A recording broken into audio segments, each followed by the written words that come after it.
Dieu trois fois saint. Saint. Que ton nom soit béni. Amen. Que ton nom soit glorifié. Amen. Que ton nom soit magnifié et chanté génération en génération. Amen. Seigneur, nous sommes venus en cet instant devant ta face parce que nous voulons te connaître davantage. Mais pour te connaître, c'est à travers ta parole. Pour comprendre le salut que tu nous as offert par le sacrifice de ton Seigneur à la croix, c'est dans ta parole. Seigneur, descends parmi nous. Amen. Pardonne nos péchés. Amen. Sanctifie-nous. Amen. Que ton esprit descende en nous. Amen. Descende sur nous. Amen. Éclaire notre chemin. Amen. Au nom de notre Seigneur Jésus-Christ. Amen. Ce thème a été tiré d'un passage que je voudrais inviter quelqu'un à donner, dont je voudrais inviter quelqu'un à donner lecture. C'est-à-dire le passage de Apocalypse 1, la deuxième phrase du verset 5 et 6. À celui qui nous aime, Oui, qui nous a délivrés de nos péchés par son sang, et qui a fait de nous un royaume, des sacrificateurs pour Dieu son Père, à lui soit la gloire et la puissance au siècle des siècles. Amen. Amen. Donc le thème a été tiré de ce passage. Et je voudrais qu'on le relise aussi en fond parce qu'on m'a dit qu'il y aura une traduction en fond. Si nous avons entendu le texte, nous allons savoir qu'on n'a pas inventé ce thème. Et ce thème a été tiré d'un passage biblique. Et ce passage, si même vous avez oublié tout ce que nous avons dit ici, et que vous retenez le passage, que vous le relisez à la maison, vous aurez fait une part du travail. Jésus-Christ ou yin wanu mi, e wule mi si we mi wule me, bon kanjo to blame. Boze mi doblo vosanu kule ma u tole si akosulu tona. Bonu menano wazonu toton ma u. Susu po konklon ko ni nye ton kaka so imavo mavo. Amen. Amen.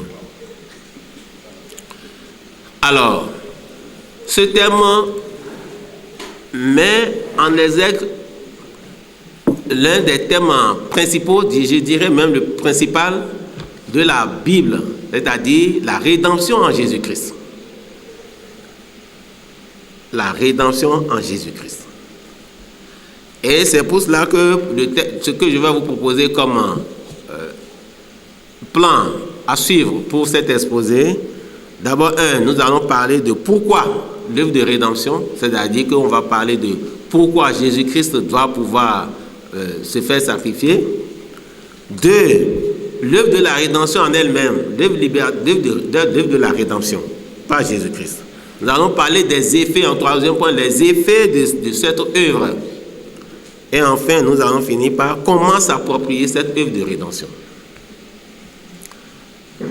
Alors, si je parle de rédemption, c'est parce que c'est un mot qui n'est pas dans le texte, dans le thème qu'on nous a proposé. Mais que je tire du passage, tout simplement parce que ce mot résume tout ce que nous allons dire ce soir. Ce thème, selon le nouveau dictionnaire biblique, veut dire tout simplement que ça veut dire rachat, libération, ou le paiement d'une rançon de quelqu'un qui est en esclavage, ou de quelqu'un qui est dans une prison. C'est-à-dire que vous avez une dette, et à cause de cette dette-là, on vous a mis en prison. Quelqu'un que vous ne connaissez pas vient et paye la dette à votre place et vous sort de cette prison. Il vous a sauvé, il vous a libéré, il vous a délivré. Il a fait une œuvre de rédemption à votre égard. Et c'est cette œuvre que Jésus-Christ a faite pour nous par son sang, tel que le thème qu'on nous a proposé nous le dit.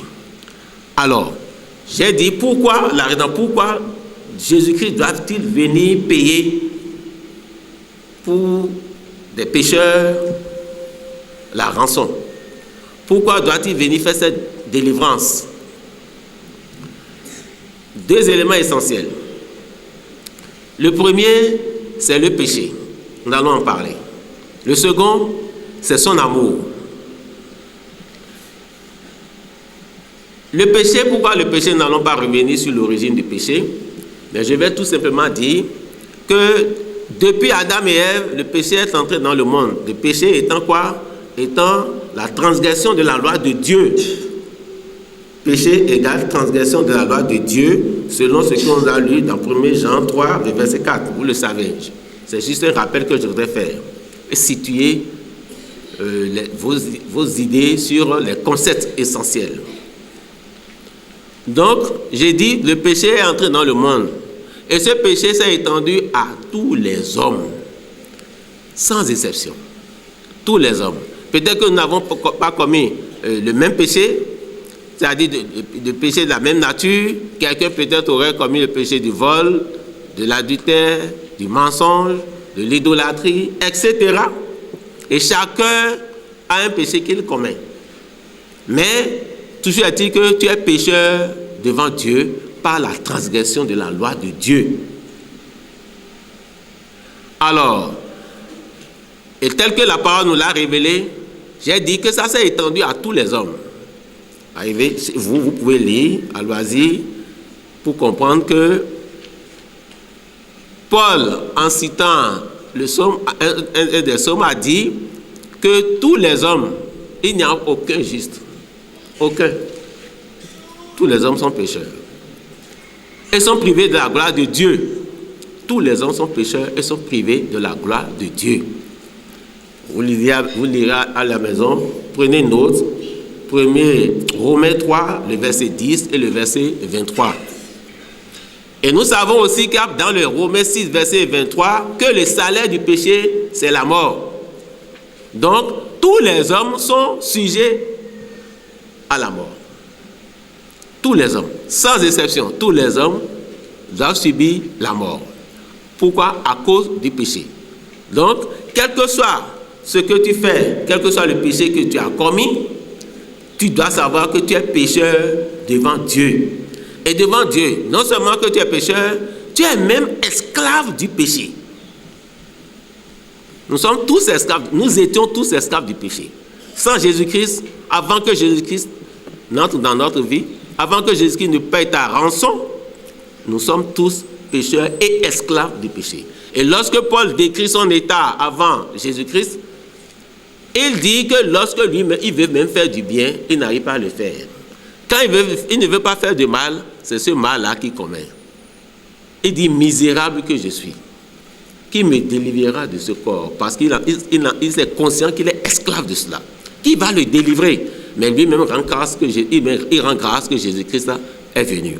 Alors, ce que j'ai dit, vous aimez beaucoup, je ne sais pas si je dois tout le temps dire des passages, ou bien si je dois continuer, mais à loisir, vous lirez Romains 7, verset 14, et vous allez insister sur le verset 24, 25 après. Pour comprendre que nous sommes aussi esclaves du péché. Et étant esclaves, nous faisons la volonté de celui qui a le pouvoir sur le péché, c'est-à-dire le diable. Nous sommes comme des enfants du diable. Et c'est pour ça que Jésus l'a dit aux Juifs, pour dire, vous dites que vous êtes des enfants d'Abraham, vous n'êtes pas enfants d'Abraham, vous êtes des enfants du diable, parce que vous ne faites pas la volonté de votre Père. Et ils ne sont pas encore conscients qu'ils étaient esclaves du péché et qu'ils sont fils du diable. Parce que si vous en êtes conscients, vous irez alors à celui qui seul peut vous délivrer. Et si on refuse d'aller au libérateur, si on refuse à celui qui, par son sang, nous a délivrés, ça veut dire qu'on veut demeurer dans son état d'esclave. Donc j'ai dit le premier point, c'est le péché. Le deuxième point, c'est l'amour de Dieu. Bien qu'on soit pécheur, bien qu'on ait désobéi à la parole de Dieu, bien qu'on ait transgressé la loi de Dieu, bien qu'on soit rebelle à Dieu, dans notre état, dans notre situation, Dieu nous aime. Dieu nous aime. Et cet amour, ça vient de son cœur, ça vient de son fond, de ce que cet amour est immérité. Nous n'avons rien fait pour dire, pour que Dieu nous aime, non. Il a décidé de nous aimer. Dieu a décidé de nous aimer. Et lorsqu'il décide de nous aimer, il va faire, par son Fils, il va nous faire un don. Et ce don-là, c'est ce qu'il a de plus précieux pour lui-même, c'est-à-dire son Fils. Il se donne lui-même pour nous. Et vous savez que l'amour, même selon le dictionnaire biblique, c'est le don de soi pour le bien de l'autre. C'est le sacrifice de soi pour le bien de l'autre. Et c'est ce que Jésus va faire pour nous. Donc Dieu nous a aimés. Et cet amour s'est exprimé par l'œuvre de Jésus-Christ parce que nous n'avons pas encore été repentants. Nous n'avons pas sollicité encore la grâce de Dieu avant que Jésus-Christ n'aille à la croix pour nous. Et Paul a bien expliqué dans Romains 5, le verset 8, que je voudrais bien qu'on lise et 10. C'est Romains 5, verset 8.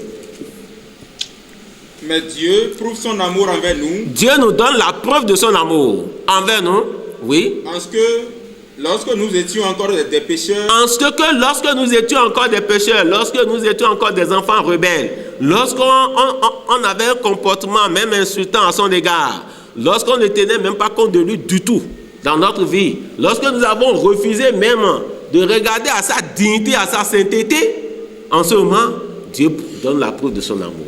En ce que Christ est mort pour nous. Christ est mort pour nous.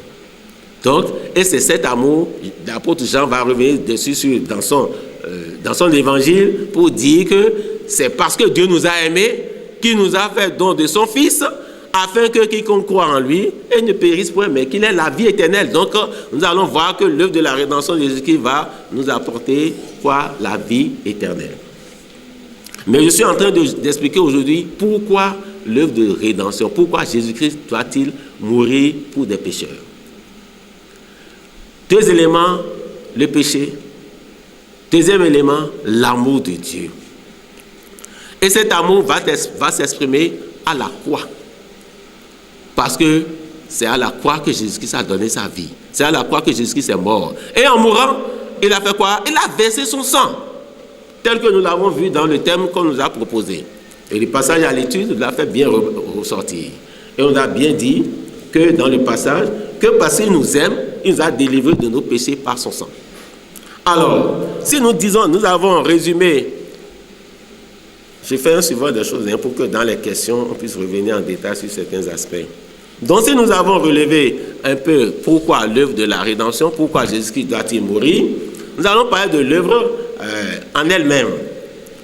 Et cette œuvre a été préfigurée dans l'Ancien Testament, je ne vous apprends rien, mais je vous le rappelle, par le rituel que Dieu a donné aux enfants d'Israël à travers Moïse et qui devait accomplir chaque année. Le rituel qu'ils font le jour de l'expiation. Le jour de l'expiation, on devait tuer un animal, un bouc, et dont le sang est porté dans le lieu très saint par le souverain sacrificateur. Et ça, j'ai dit que ça a préfiguré la venue, le sacrifice de Jésus-Christ. Et ça, ce que j'ai dit, vous le lirez dans Lévitique 16, vous allez voir le jour de l'expiation. Mais je veux venir à l'œuvre de Jésus-Christ. Jésus-Christ, tel que l'auteur de l'Épître aux Hébreux va nous le décrire, particulièrement au chapitre 9, à partir du verset 11, Jésus-Christ, lui, il est venu, non pas avec le sang d'un animal, mais il est venu avec son propre sang. Tel que nous l'avons vu dans le passage, il est venu avec son propre sang. Et qu'est-ce qu'il fait? Il entre en tant que souverain sacrificateur dans le Saint des Saints, c'est-à-dire dans la présence de Dieu, et il présente tout son sang à Jésus-Christ pour les pécheurs que nous étions. Afin que par ce sang-là, nous soyons pardonnés, que nos péchés soient expiés et que nous soyons pardonnés. Et c'est à travers ce pardon seulement que nous allons retourner nous aussi dans la présence du Seigneur. Alors Jésus-Christ, à travers sa mort sur la croix, entre dans le sanctuaire qui n'est pas fait de main d'homme, c'est-à-dire le sanctuaire céleste. Il entre dans le ciel avec son propre sang, et en entrant dans le ciel avec son propre sang, il fait l'expiation pour nos péchés. Alors ça, c'est très important. C'est très important parce que nous devons savoir que ce qui nous sauve, ce n'est pas autre chose que le sang de Jésus-Christ. Le sang de Jésus-Christ. Donc, et c'est ce sang qui va nous sanctifier, c'est-à-dire qui va nous séparer d'avec le péché et qui va nous mettre à part et qui va nous consacrer pour Dieu, qui est saint. Alors, donc, en faisant cela, Paul ajoute qu'il soutient même pour nous un combat spirituel. Parce que je l'ai dit tout à l'heure lorsque je parlais du péché, que celui qui détient le pouvoir sur le péché, c'est qui? C'est le diable. C'est le diable qui détient le pouvoir sur le péché et qui nous amène à la mort. Donc, et par crainte de cela, les hommes étaient esclaves de celui qui détient le pouvoir sur le péché, je l'avais dit tout tantôt. Mais pour que désormais que Jésus-Christ puisse nous délivrer de cela, il a soutenu pour nous un combat spirituel. Et Paul a expliqué très bien que à la croix, Jésus-Christ fait quoi? Jésus-Christ dépouille les dominations et les autorités. Il a dit qu'il leur enlève leur pouvoir, leur puissance qu'ils détenaient et qu'ils pouvaient exercer sur l'homme. Il lui enlève ce pouvoir, cette puissance-là, pour que désormais l'homme puisse être libre d'aller à Dieu selon son libre arbitre, qu'il le veut ou non. C'est-à-dire que nous allons le voir plus tard, tout à l'heure, dans le développement du thème, que tu seras libre en tant qu'homme d'aller à Dieu, ou d'aller à Dieu, mais c'est ta décision maintenant qui fait. Mais lorsque tu refuses d'aller à Dieu, tu subis les conséquences, et lorsque tu viens à Dieu, tu jouis des bénédictions qui sont en Dieu.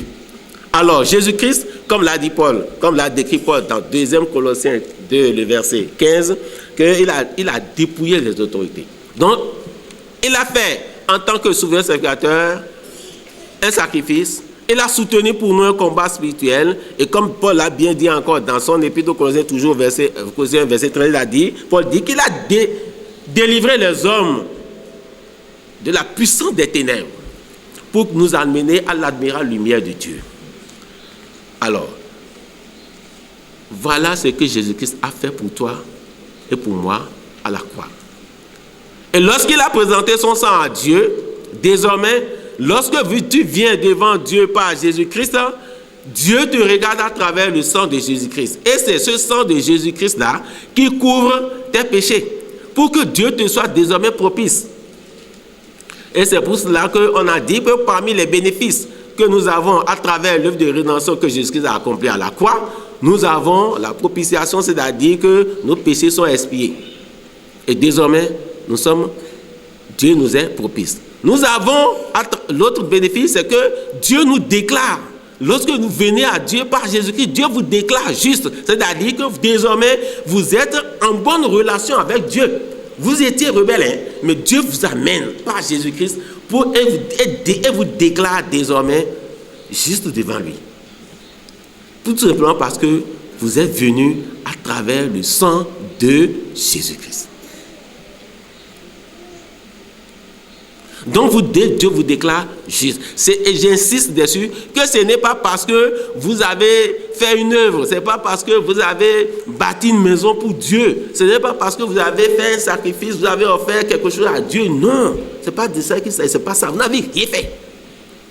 Mais Jésus-Christ vous a amené à Dieu par son sacrifice. Donc vous avez comme bénéfice l'expiation, vous avez la propitiation, vous avez la justification, vous avez la réconciliation avec Dieu. Parmi l'un des bénéfices de cette œuvre à la croix, c'est-à-dire que désormais vous n'êtes plus enfant rebelle de Dieu, mais vous devenez enfant de Dieu, enfant adopté par Dieu en Jésus-Christ. Et vous pouvez maintenant être dans une bonne relation avec Dieu. Vous pouvez aussi, désormais, comme nous allons le voir tout à l'heure, lorsque nous allons parler du fait que Jésus-Christ a fait de nous sacrificateurs, nous allons voir que désormais, vous avez une entrée libre pour aller dans la présence de ce Dieu saint. Par qui? Par Jésus-Christ, à cause du sang qu'il a versé. Etc., etc. Donc alors, si nous disons cela, c'est pour montrer tout simplement que, oui, et vous avez comme bénéfice pour finir la vie en Dieu.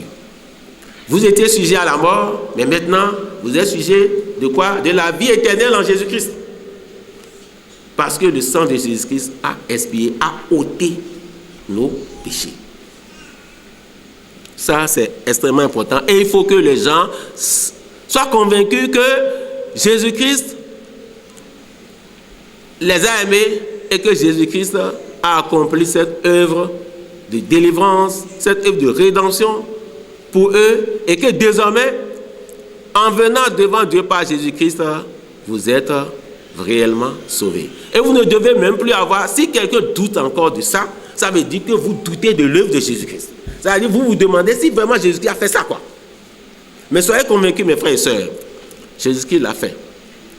Et lorsque vous êtes convaincus, Dieu lui-même rend témoignage à votre esprit, comme Paul l'a bien dit dans Romains 8, 14, que par son esprit, il rend témoignage à votre esprit que vous êtes vraiment devenus enfants de Dieu. Alors, cette œuvre de Jésus-Christ, quels sont les avantages que nous pouvons en tirer? Le texte à l'étude nous parle essentiellement de deux choses. Le texte à l'étude a dit qu'il a fait de nous quoi? Un royaume et des sacrificateurs. Et si vous lisez la version Le Semeur dit qu'il a fait de nous un peuple de rois. Il a fait de nous un peuple de rois, des sacrificateurs. Oui, vous êtes devenus rois en Christ. Parce que désormais, comme Jésus-Christ lui-même l'a dit à l'église de Thyatire dans Apocalypse 3, le verset 21, à celui qui vaincra, je le ferai asseoir sur mon trône. C'est-à-dire que nous partageons désormais le trône avec Jésus-Christ. Celui qui vaincra, oui. Je le ferai asseoir. Je le ferai asseoir. Avec moi sur mon trône. Avec moi sur mon trône. Comme moi j'ai vaincu. Comme lui-même il a vaincu. Et me suis assis avec mon Père. Et il s'est assis avec son Père sur son trône. Donc nous partageons avec Dieu. Jésus-Christ nous confère la dignité de roi qu'il a. Jésus-Christ est roi et nous confère cette dignité. Et nous fait partager cette dignité avec lui. Parce que, tout simplement parce que il nous aime, encore une fois.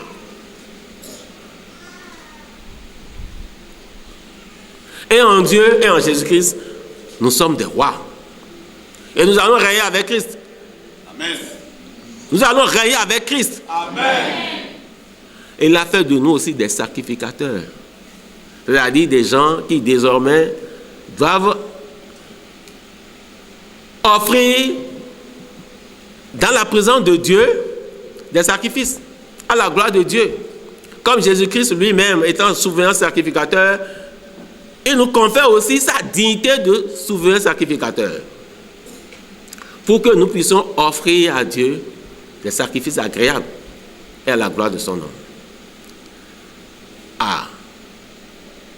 Mais lorsque Jésus-Christ fait de toi sacrificateur, la première offrande à présenter à Dieu en tant que sacrificateur, c'est nous-mêmes. C'est nous-mêmes. Si Dieu ne te donne pas toi-même à Jésus-Christ, les autres offrandes que tu vas apporter là ne seront pas agréables à Dieu. Je vais insister dessus tout à l'heure lorsque je parlerai de comment s'approprier cette œuvre de rédemption. Alors, Paul a dit aux Romains, Romains chapitre 12, le verset 1er, il dit, Je vous exhorte donc.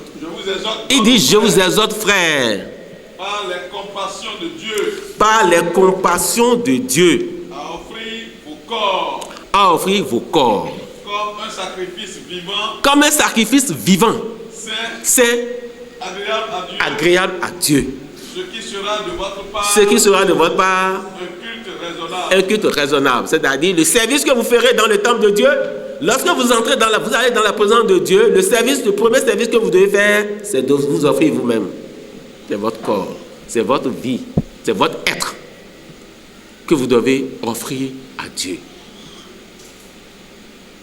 Et c'est extrêmement important parce que lorsque nous ne nous offrons pas et que nous voulons offrir autre chose, nous ne savons pas que cela n'est pas agréable à Dieu. Et lorsque tu t'es offert à Dieu, tu vas offrir les autres sacrifices. Tu vas offrir les louanges à Dieu. Tu vas offrir tout le service que tu peux faire dans la maison de Dieu. Tout le service que tu peux faire. À ton frère, à ta soeur, tout ce que tu peux faire par amour pour l'autre, tu le fais pour Dieu. Mais en faisant cela, offre-toi toi-même à Dieu. C'est très important. Donc, en tant que sacrificateur, qui investit dans cette œuvre par le souverain sacrificateur, Jésus-Christ, nous devons nous offrir nous-mêmes. Nous devons nous présenter nous-mêmes à Dieu pour dire, Seigneur, me voici, je t'offre à toi. Je m'offre à toi. Je m'offre à toi. Et lorsque tu le fais maintenant, tu offres les autres choses, tu le loues, tu le glorifies, tu chantes, tu présentes, tu fais des intercessions pour les frères, tu pries pour d'autres personnes, tu pries pour les malades, tu fais d'autres services à la gloire de Dieu. Ce n'est pas que notre service, c'est d'amener un animal devant le trône de Dieu. Non, d'ailleurs, ce trône-là est saint. Et dans la présence de Dieu, ce n'est pas autre chose que nous faisons que ce que Dieu lui-même nous a prescrit. Alors, comment s'approprier tout cela?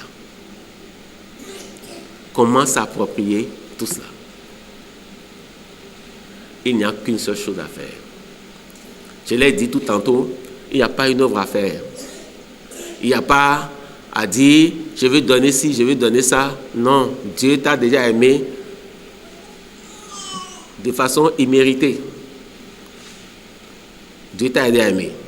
La seule chose à faire, c'est quoi? C'est de venir à Dieu dans la plénitude de la foi. Et c'est là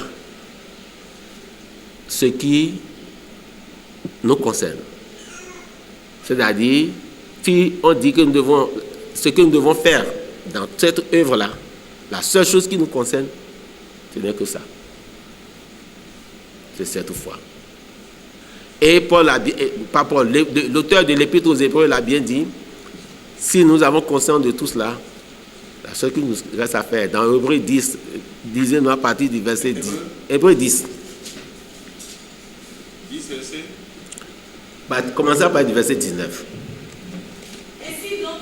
Ainsi donc, frères, puisque nous avons au moyen du sang de Jésus, oui, une libre entrée dans le sanctuaire, puisque nous avons désormais une libre entrée dans le sanctuaire, c'est-à-dire que nous avons désormais, par le sang de Jésus-Christ, la possibilité d'entrer dans la présence même de Dieu. Nous avons cette possibilité par le sang de Jésus-Christ. Comme nous avons ça, oui. par la route nouvelle et vivante, Oui. pour nous, Oui, au travers du voile, oui, c'est-à-dire de sa chair, oui. et puisque nous avons souvent un sacrificateur Et puisque nous avons aussi un souverain sacrificateur établi sur la maison de Dieu, lorsque nous venons non pas parce que nous n'avons pas quelqu'un qui nous guide, mais nous avons quelqu'un qui est là, qui peut nous prendre la main, c'est-à-dire Jésus-Christ. Oui. approchons-nous avec un cœur sincère, Approchons-nous, retenez cette partie, le verset, ainsi sur ce verset, le verset combien? Le verset 22, approchons-nous avec un cœur sincère, dans la plénitude de quoi? De la foi. Les cœurs purifiés, merci, vous allez lire le reste à la maison. Dans la plénitude de la foi. La foi qui dit tout simplement que, oui, je reconnais que je suis pécheur, esclave du péché, et que je ne peux pas me sauver moi-même, et pour cela, je reconnais l'œuvre que tu as accomplie pour moi à la croix, et je me laisse à tes pieds. Voilà. C'est cette foi. L'œuvre, la foi dont je parle, ce n'est pas de venir dans une église, ce n'est pas d'être visionnaire, d'évancer, prédicateur. Non, ce n'est pas de ça que je parle, mais je parle tout simplement d'un élan de cœur, d'un engagement, d'une décision que vous avez prise en vous-même et qui dit désormais, je ne peux rien faire de moi-même, je ne peux pas entrer dans la présence de Dieu, même si je le veux, mais je reconnais l'œuvre que tu as accomplie pour moi à la croix. Et je reconnais que ton sang a été versé pour moi, pécheur. Et lorsque je le reconnais, j'accepte de mettre désormais entre tes mains, Jésus-Christ, ma vie.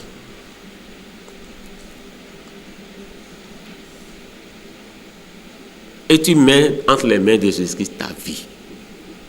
Tu mets dans les mains de Jésus-Christ tout ton être. Toi-même, tu viens à Jésus-Christ. En se disant, pécheur je suis, mais toi tu m'as racheté. Tu as fait l'œuvre, cette œuvre de rédemption pour moi à la croix. Et je me l'approprie. Je l'accepte pour moi. Et moi aussi je me donne à toi. C'est ça. C'est ça qu'il est question. Et lorsque tu fais cette démarche-là, Jésus-Christ t'accepte. Il a les bras ouverts, suffisamment grands pour prendre le monde entier. Pour prendre le monde entier. Quiconque décide de venir à Jésus-Christ par la foi, Jésus-Christ l'accepte. Donc j'insiste dessus pour dire qu'il n'y a pas une œuvre à faire. Et c'est pour ça que Paul a dit que nous ne sommes pas sauvés à cause d'une œuvre qu'on aurait faite. Non. Nous sommes sauvés par quoi? Par la grâce et par la foi.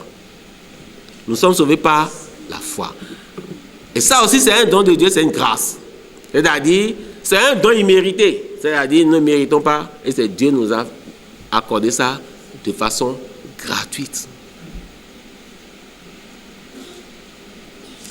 Et lui-même, il dit, lui-même aussi, Paul, que l'on considère comme étant un serviteur, disons, privilégié de Christ, parce qu'il apporte l'évangile, il a apporté l'évangile aux païens, et Dieu, en montrant qu'il est son serviteur, a fait par lui des œuvres extraordinaires, au point qu'on met sur le corps de Paul des linges qu'on va poser sur des malades ailleurs, et les malades sont guéris, les démons sont sortis, etc. Des miracles extraordinaires se passent et se font plutôt, et des hommes peuvent se dire, ah, Paul c'est quelqu'un. Mais Paul dit que lui aussi, il a cru. Nous allons lire par... Oui. C'est pas la grâce que vous êtes sauvés. Énoncez tous les passages pour que les gens puissent noter. Éphésiens 2:8. Oui. Oui. En effet, c'est pas la grâce que vous êtes sauvés. Donc c'est pas grâce. Nous sommes sauvés par le moyen de quoi? De là. Et cela ne vient pas de vous. C'est le don de Dieu. C'est Dieu qui nous fait don de la vie de Jésus-Christ. Ce n'est pas par les œuvres. Afin que personne ne se glorifie. En réalité, c'est lui qui nous a fait. Et c'est lui qui nous sauve par. Merci ma soeur. Vous le lirez à la. Merci ma soeur. Merci pour la contribution. Merci pour le verset. Et vous allez compléter cela avec Galates 2, le verset 16. Néanmoins, oui. Sachant que ce n'est pas par les œuvres de la loi que l'homme est justifié, oui. Mais par la foi. Donc c'est par la foi en Jésus-Christ que nous sommes déclarés justes. C'est par la foi en Jésus-Christ que nous avons une entrée libre dans la présence de Dieu. C'est par la foi seulement que nous sommes devenus quoi? Rois en Jésus-Christ, que nous sommes devenus quoi? Sacrificateurs en Jésus-Christ. Nous aussi. Nous avons cru. Paul dit que lui aussi il a cru en Jésus-Christ. Que lui-même il n'est rien sans Jésus-Christ. Nous ne sommes rien sans Christ. Quel que soit le miracle qu'on aura fait, quelle que soit l'œuvre qu'on aura accomplie, que ce soit dans l'église ou en dehors de l'église, nous ne sommes rien sans Jésus-Christ. Mais nous sommes tout avec Jésus-Christ. Afin d'être justifié par la foi en Christ. Oui. Et non pas les œuvres de la loi. Et non pas les œuvres de la loi. Parce que nul chair ne sera justifié par les œuvres de la loi. Merci. Mais lorsque tu dis que tu as la foi, et que cette foi-là n'est pas suivie par les œuvres, Jean dit que cette foi-là était morte. Cette foi-là est morte. Ça veut dire que quand je parle de la foi doit être suivie par les œuvres. Et cette œuvre-là, ce n'est rien d'autre que l'obéissance à la parole de Dieu. C'est pas parce que si je viens ici et que je prie pour les malades, c'est parce que Jésus m'a dit de prier pour les malades. Donc je le fais à cause de Jésus-Christ et pour Jésus-Christ. Je ne fais rien pour moi-même, mais je fais tout parce que Jésus-Christ me l'a demandé et je le fais pour lui. Tout ce que vous allez faire, faites au nom de Jésus-Christ. Tout. Si vous avez la foi vraiment, faites tout. Que ce soit en parole ou en œuvre, faites tout au nom de qui? De Jésus-Christ. Désormais, qu'on voit en vous Jésus-Christ. Et faites tout dans votre cœur vous-même. Faites tout au nom de Jésus-Christ. Par obéissance à sa parole. Alors, si vous avez conscience de tout cela, nous devons venir humblement devant le Christ. Et si nous l'avons déjà fait, nous allons continuer de lui rendre grâce. Et dire, Jésus, je te rends grâce de ce que tu as été à la croix pour moi. Je te rends grâce de ce que tu as versé ton sang pour moi. Et je te rends grâce de ce que par ce sang, tu as fait de moi un roi pour Dieu. Tu as fait de moi un sacrificateur qui peut offrir à Dieu des sacrifices agréables à lui. agréable à Dieu et à la gloire de son nom. Je te rends grâce pour ça. Et tu persévères dans cette foi jusqu'à la fin. Parce que celui qui sera sauvé, c'est celui qui va persévérer jusqu'à la fin. Donc, bien aimé dans le Seigneur, je crois que j'ai essayé de dire l'essentiel sur le thème de ceci, de ce soir. Vos apports, vos contributions vont nous permettre d'avoir des débats fructueux qui vont nous édifier. Parce que l'essentiel, c'est l'édification en Christ. Nous ne sommes pas venus pour avoir des connaissances, nous ne sommes pas venus seulement pour dire que nous sommes des érudits, et nous n'en sommes pas même un, mais nous sommes serviteurs, nous devons être tout simplement être serviteurs de Jésus-Christ. Que l'Esprit de Jésus-Christ nous bénisse. Amen.